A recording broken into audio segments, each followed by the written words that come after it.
Hi అండి, welcome to తోటికోడళ్ళు జోడి. నేనండి మీ చిన్న తోటికోడల్ని. ఇవేంటి అని చూస్తున్నారా? ఇవి వచ్చేసి తమ్మకాయలండి. నేను కూడా ఎప్పుడూ వినలేదు. మీకు కనుక దీని గురించి తెలుసుంటే కామెంట్ చేయండి.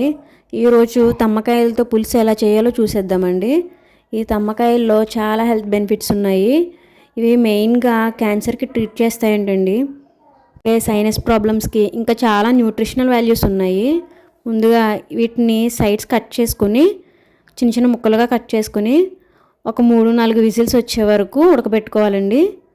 తర్వాత ప్యాన్ తీసుకుని అందులో 1 table spoon oil, 1 table spoon మెంతులు, 1 టేబుల్ స్పూన్ జీరా వేసుకుని లైట్గా ఫ్రై చేసుకోవాలండి.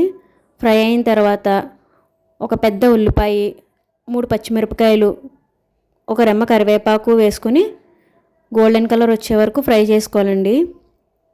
నాకు ఈ తమ్మకాయల గురించి రీసెంట్గానే తెలిసిందండి. కానీ మా అమ్మమ్మ వాళ్ళు చిన్నప్పుడు బాగా రెగ్యులర్గా యూస్ చేసేవారంట.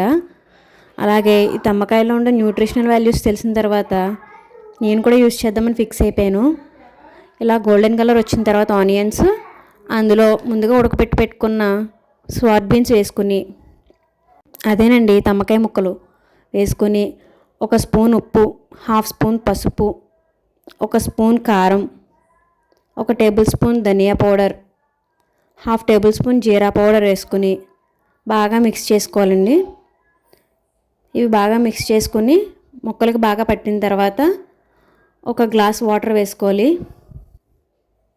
అలాగే పులుసు కోసం ముందుగానే ఒక చిన్న నిమ్మకాయ సైజు చింతపండు నానబెట్టుకుని ఉంచుకోవాలండి.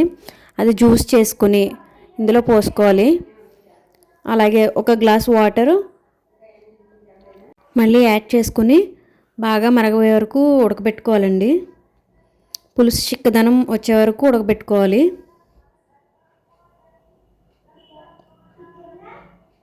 ఈ తమ్మకాయలతో పులుసే కాకుండా ఫ్రై, కర్రీ కూడా చేసుకుంటారంటండి. ఫ్రై అయితే చాలా బాగుంటుందంట. నేను ఎప్పుడూ ట్రై చేయలేదు. నెక్స్ట్ టైం ఖచ్చితంగా ట్రై చేస్తాను. మూత పెట్టుకుని బాగా మరగబెట్టుకోవాలండి. ఇది బాగా మరిగిన తర్వాత ఉప్పు కారం అన్నీ అడ్జస్ట్ చేసుకుని మళ్ళీ మూత పెట్టుకొని ఒక 5 మినిట్స్ మరగబెట్టుకోవాలండి పులుసుని. అప్పుడే పులుసు ముక్కలకు బాగా పడుతుంది. మనకి పులుసు అనేది బాగా పలుచగా ఉండకుండా చిక్కగా ఉండేలా చూసుకోవాలండి.